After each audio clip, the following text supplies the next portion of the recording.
Sun astro TV நேர்களுக்கு வணக்கம். நம்ம சேனல்ல பாத்தீங்க அப்படின்னா பொதுவாகவே நிறைய ஆன்மீகம் சம்பந்தமான விஷயங்கள தகவல்களை தான் பார்த்தும் தெரிஞ்சுக்கிட்டும் வந்துட்டு இருந்தோம். அதற்கு அடுத்தபடியாக இப்ப நம்ம அரசியல் சம்பந்தமாகவும் பேச ஆரம்பிச்சிருக்கோம். மெர்சல் மீடியா அப்படின்ற ஒரு யூடியூப் சேனல் மூலமா நம்மளுடைய அரசியல் அனுபவங்கள், நாட்டு நடப்புகள், அரசியல் விமர்சகர்களுடைய கருத்துக்கள் அப்படின்னு சொல்லிட்டு மக்களாகிய நீங்கள் உங்கள் குரலாக அந்த சேனல் வந்து ஒலிக்க போகுது. சன் ஆஸ்ட்ரோ டிவிக்கு எந்த அளவுக்கு நீங்க ஆதரவும் பேரன்பும் கொடுத்தீங்களோ அதே மாதிரி மெர்சல் மீடியாவுக்கும் உங்களுடைய அன்பையும் பேராதரவையும் நீங்க தரணும் அப்படின்னு கேட்டுக்கிறோம். சன் ஆஸ்ட்ரோ டிவி நேயர்களுக்கு வணக்கம். நான் உங்கள் வேத ஜோதிடர், பிரசன்ன ஜோதிடர் மடிப்பாக்கம் பரத்குமார் பேசுகிறேன். இன்னைக்கு ஒரு சுவாரஸ்யமான ஒரு டாப்பிக்கை பார்க்கலாம்.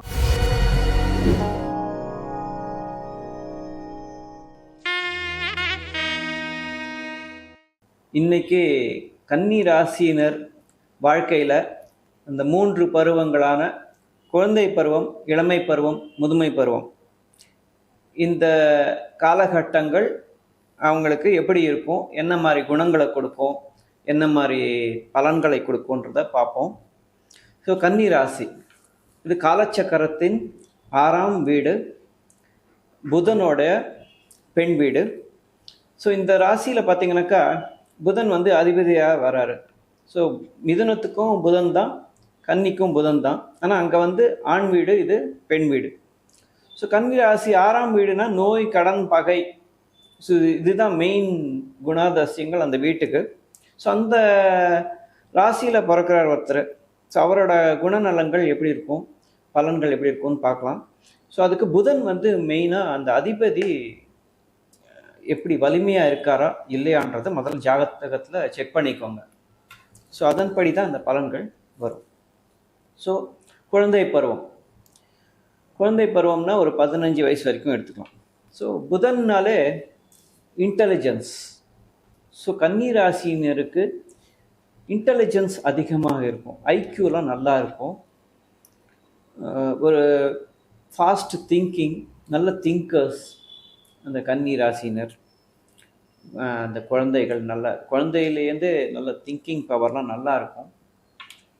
அப்புறம் கிளென்லினஸ்க்கு முக்கியத்துவம் கொடுப்பாங்க. Hygiene, health and hygiene, cleanliness, இதுக்கெல்லாம் ஒரு முக்கியத்துவம் கொடுக்குற ராசி கன்னி ராசி. அப்புறம் கடகத்தை போலவே இவங்களும் கொஞ்சம் பேக் ஸ்டேஜ் எடுப்பாங்க. ஒரு ஷைனஸ், ஒரு ஒளிந்து கொள்ளுதல், அது வந்து கன்னி ராசிக்கும் இருக்கும். அது கடகம் மாதிரி.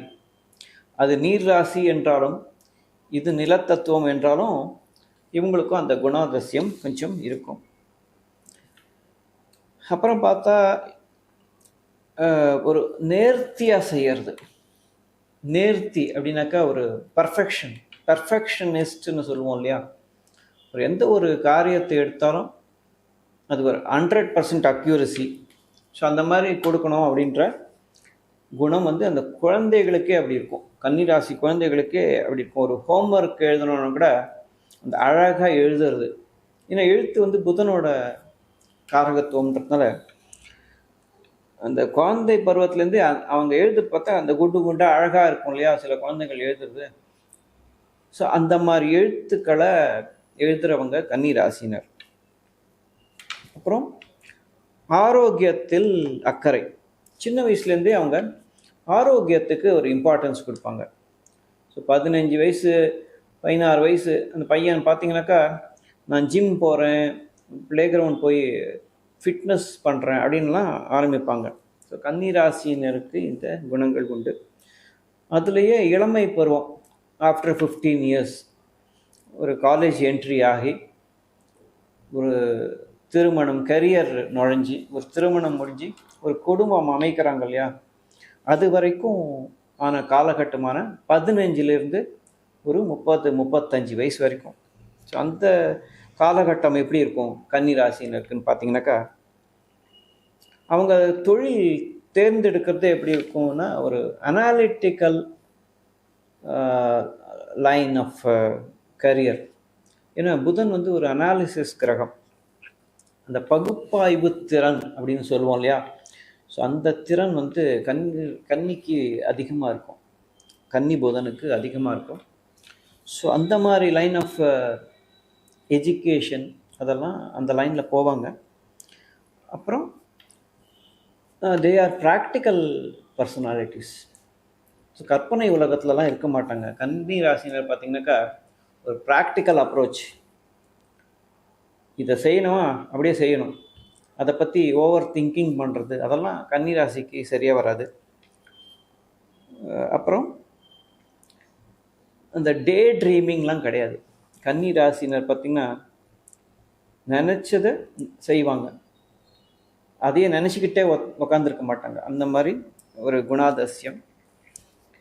அப்புறம் உறவுகளில் கவனம், ரிலேஷன்ஷிப்ஸில் ஒரு கவனமாக இருப்பாங்க. நம்ம யாரோட பழகிறோம், எப்படிப்பட்ட பழக்கம் அப்படின்றதுலாம் ஒரு முன்னெச்சரிக்கை இருக்கும். ஒரு லிமிட்ஸ் பவுண்ட்ரிஸ் அவங்களே செட் பண்ணிப்பாங்க அந்த உறவுகளில். அதெல்லாம் கன்னி ராசினர் இளமை பருவத்திலேயே இதெல்லாம் டெவலப் ஆகும். ஸோ அவங்க என்ன மாதிரியான லைன் ஆஃப் எஜுகேஷன் தேர்ந்தெடுக்கலாம்னு பார்த்தீங்கன்னாக்கா, புதனுக்கான கல்விகள் இருக்கு இல்லையா, இந்த அக்கௌண்டன்சி, ஆடிட்டிங், அப்புறம் மெடிசினும் மருத்துவத்துறையும் கண்ணியில் வரும். ஏன்னு கேட்டிங்கனாக்கா, நான் ஏற்கனவே சொன்ன மாதிரி காலச்சக்கரத்தின் 6ஆம் வீடு நோய் அங்கே தான் வரும். நோய் வரும், கடன் வரும். ஸோ இந்த நோய்க்கான கல்வி என்னது, மருத்துவம் தானே, அதை படிப்பாங்க நிறைய கன்னி ராசினர். ஸோ மருத்துவத்துறையில் நல்லா ஷைன் ஆகிற ராசினர். அப்புறம் ஹாஸ்பிட்டல் இண்டஸ்ட்ரீஸு, ஹாஸ்பிட்டாலிட்டி இண்டஸ்ட்ரீஸ் ரெண்டுமே. இப்போ ஹாஸ்பிட்டல்ஸில் இந்த பேராமெடிக்கல் போகிறாங்க இல்லையா, ஸோ அந்த மாதிரி துறைகள். அதே மாதிரி ஹாஸ்பிட்டாலிட்டி இண்டஸ்ட்ரீஸான அந்த ஹோட்டல் துறைகள், அந்த மாதிரி ரிசார்ட்ஸு, அதெல்லாமும் கன்னி ராசிக்கு நல்லா வரும். ஜென்ரலாக பொதுவாக மேலோட்டமாக எடுக்கணும்னா சர்வீஸ் இண்டஸ்ட்ரீஸ் எல்லாத்துக்குமே கன்னி ராசினர் அப்ளிகபிள். மேனுஃபேக்சரிங் செக்டார்ஸை விட சர்வீஸ் இண்டஸ்ட்ரீஸ் நல்லா பொருந்தும். புதன் ஒரு சர்வீஸ் கிரகம், அண்ட் 6ஆம் வீடுன்றது ஒரு சர்வீஸ் வீடுன்றதுனால அந்த லைன் ஆஃப் ஸ்டடீஸ் அவங்க எடுக்கலாம். அப்புறம் கன்னி ராசியினரின் முதுமை பருவம் எப்படி இருக்கும் பார்க்கலாம். முதுமை பருவம் ஒரு 35-40 வயசுக்கு மேலே குடும்பம் அமைத்த பிறகு அவங்க குணநலங்கள் அதெல்லாம் எப்படி இருக்கும்னு பார்த்தாக்கா, அவங்க ஈடுபடுவது ஒரு மைன்யூட்னஸ், ஒரு நுணுக்கமான வேலை செய்கிறது, நுணுக்கமான தொழில்கள், நுணுக்கம் எங்கெங்கெல்லாம் தேவைப்படுதோ அந்த மாதிரி தொழில்களில் ஈடுபடுவாங்க. அந்த லைனில் நல்லா ஷைன் ஆவாங்க. ஸோ ஏற்கனவே சொன்ன மாதிரி இந்த மருத்துவத்துறை, சர்ஜரி, அந்த மாதிரி டிபார்ட்மெண்ட்ஸு, அப்புறம் அக்கௌண்ட்ஸ், ஆடிட்டிங், அப்புறம் ரிசர்ச்சும் நல்லா வரும் கன்னி ராசினருக்கு. ஏன்னா அங்கே நுணுக்கம் தேவைப்படும். அதாவது ஒரு ஃப்ரண்ட் ஸ்டேஜில் இல்லாமல் பேக் எண்டில் உட்காந்து ஒர்க் பண்ணுற குணாதிசயம் நிறைய இருக்கும் கன்னிக்கு. ஸோ அந்த மாதிரி வேலைகள்லாம் நல்லாவே செய்வாங்க. அனாலிட்டிக்கல் ஜாப்ஸு, ஸோ அதெல்லாம் நல்லா இதுவாகும். பொதுவாகவே இந்த கன்னி ராசினருக்கு பார்த்திங்கனாக்கா வாழ்க்கை ஒரு சமநிலையாக கொண்டு போவாங்க. ஒரு பேலன்ஸ்டு லைஃபாக இருக்கும். நல்ல ஒரு வாழ்வாக அமையும் கன்னி ராசினருக்கு. நன்றி.